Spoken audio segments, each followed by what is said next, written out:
नमस्कार साथियों, आप देख रहे हैं आपका अपना YouTube channel agri business point पर आप सभी का स्वागत है। तो आज की इस वीडियो में हम लोग जानेंगे कि मछलियां ठंड में क्यों नहीं बढ़ती है। कुछ हमारे किसान भाइयों का कमेंट भी आ रहा था कि मछलियां ठंड में क्यों नहीं बढ़ती है, उसका कारण बताइए, उसका उपाय बताइए।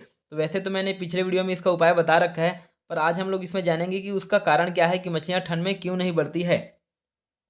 तो मछलियों का ठंड में नहीं बढ़ने का मुख्य कारण होता है टेम्परेचर, कि ठंड के दिनों में टेम्परेचर जो है वो बहुत ज़्यादा कम हो जाता है। और टेम्परेचर कम होने की वजह से इसमें मुख्य समस्याएं होती है। एक तो तापमान कम होने की वजह से मछलियों के शरीर की जो जैविक क्रियाएं हैं, वो जो क्रियाएं हैं धीमी पड़ जाती है, पाचन क्रिया जो है वो धीमी पड़ जाती है, जिसके वजह से ये जो मछलियाँ हैं वो दाना खाना कम कर देती है। पहला कारण ये हो गया जिसके वजह से मछलियों का वजन नहीं आता है। दूसरा कारण ये है कि इसमें ठंड के दिनों में वातावरण का ऑक्सीजन जो है वो पानी में घुलना कम हो जाता है। तापमान कम होने की वजह से इसमें जो रिएक्शन हो रहा है कह सकते हैं, या फिर जो हवा में जो ऑक्सीजन है वो घुल करके पानी में नहीं जाता, या पानी में अच्छे से नहीं घुल पाता है, जिसके वजह से पानी में ऑक्सीजन का लेवल कम हो गया है। अब ऑक्सीजन का लेवल कम होने की वजह से मछलियों को भी ऑक्सीजन कम मिलेगा, और मछलियों को ऑक्सीजन कम मिलेगा तो उसका श्वसन क्रिया धीमी पड़ जाएगी, और श्वसन क्रिया धीमी पड़ जाएगी तो ऑटोमेटिक से उसमें जो दाना खिला रहे हैं, मछलियों को चारा खिला रहे हैं, उसका पाचन सही से नहीं होगा। इसके अलावा कुछ और कारण भी होते हैं, जैसे कि इसमें पानी का गंदा होना। ठंड के दिनों में क्या है, जनरली पानी जो है वो गंदा होने लगता है, क्योंकि हम लोग इसमें पानी ऐड नहीं करते हैं और इसमें तालाब का पानी बाहर निकालते नहीं, क्योंकि बाहर जो है वो ठंड के दिनों में हमारे फसलों को पानी की आवश्यकता कम हो जाती है, तो जिसकी वजह से तालाब का पानी तालाब में ही रह जाता है और इसमें चेंज नहीं होता है, पानी नया पानी हम लोग नहीं डालते हैं, जिसकी वजह से पानी गंदा होने लगता है। और पानी गंदा होने की वजह से उसमें अमोनिया का लेवल, जिससे मछलियाँ स्ट्रेस पे आती है, टेंशन हो जाता है मछलियों को।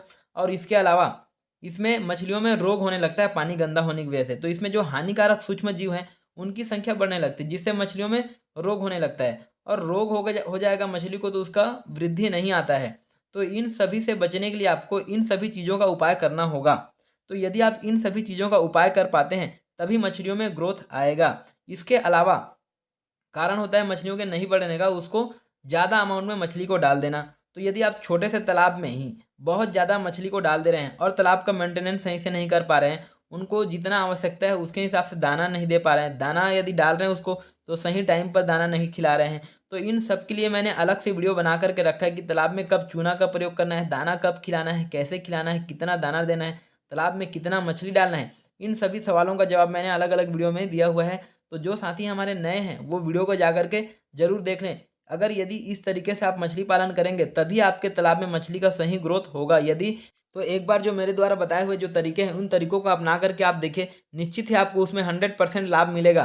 तो इस तरीके से यदि आप मछली पालन करेंगे तभी आप उसमें ग्रोथ होगा। कुछ किसान भाई क्या करते हैं, जो कहीं से भी मछली का बच्चा जो है बीज उठा लेते हैं। तो मछली का बीज भी उठाने का एक तरीका होता है, कहीं से भी हम लोग मछली का बच्चा उसको नहीं उठा सकते। हमें मछली का बच्चा जो है बीज वहीं से लेना चाहिए जहाँ पर जो ब्रीडर फिश है, ब्रीडर जो मछलियाँ हैं वो बड़ी साइज का होना चाहिए। जितना बड़ा जो ब्रीडर मछली है उतना अच्छा उसका रिजल्ट होता है, उसके बच्चों में उतना ही अच्छा ग्रोथ आता है। तो यदि आप छोटे ब्रीडर कहने का मतलब जो आधा किलो 1 किलो साइज का जो मछली है उसी से जो बच्चा निकाल रहे हैं और उससे यदि आप बच्चा खरीद रहे हैं, तो वो जो बच्चा है उसमें ग्रोथ नहीं आता है, उसमें बहुत कम चांसेस होता है सही टाइम में सही ग्रोथ आने का।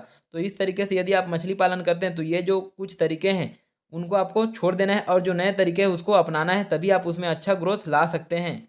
मछलियों को ठंड से बचाने के उपाय, नमक का प्रयोग, चूना का प्रयोग, गोबर का प्रयोग किस तरीके से करना है, तालाब में प्लैंकटन कैसे बनाना है, इन सभी सवालों के जवाब मैंने अलग अलग वीडियोज़ में दे रखा है।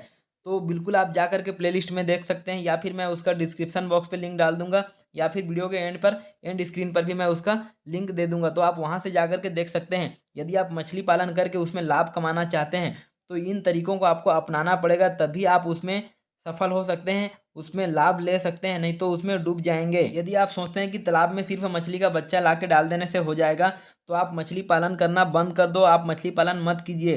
तालाब में मछली पालन कर रहे हैं तो उसका देख रेख करना पड़ेगा, उसके बारे में आपको जानकारी हासिल करके उन तरीकों को अपनाना पड़ेगा, तभी आप मछली पालन कीजिए, नहीं तो बंद कर दीजिए मछली पालन करना। इसमें से लाभ का उम्मीद मत रखिए। हर महीने में एक बार कम से कम आपको उसमें पोटेशियम परमैंगनेट दवा का प्रयोग करना चाहिए। इसके अलावा उसमें आपको बीच बीच में उसमें महीने में एक बार कम से कम जाल चलवाना है। जाल चलवाने से ही उसमें मछलियों में जो है वो ज़्यादा अच्छे से खेलती है, तभी उसमें अच्छा ग्रोथ आता है। हमने भी जब मछली पालन स्टार्ट किया तो हमें सीखने में 2 साल का समय लग गया। 2 साल में हमें कुछ प्रॉफिट नहीं हुआ। उसके बाद से हमें प्रॉफिट मिलना चालू हुआ जब हमने नए नए तरीक़ों को सीखा और उसको अपनाना शुरू किया, तब जा कर के मछली पालन से हमें कुछ प्रॉफिट उसमें मिलना शुरू हुआ। तो 2 साल लग गया सीखने में दोस्तों। तो यदि आप इस तरीके से पहले से ही यदि आप सावधानी बरतते हैं और उन तरीक़ों को अपनाते हैं, तभी आप उसे मछली पालन में लाभ ले सकते हैं। तो आज की इस वीडियो में इतना ही। फिर मिलेंगे एक नए वीडियो पर नई जानकारी के साथ। तब तक के लिए जय हिंद, जय भारत।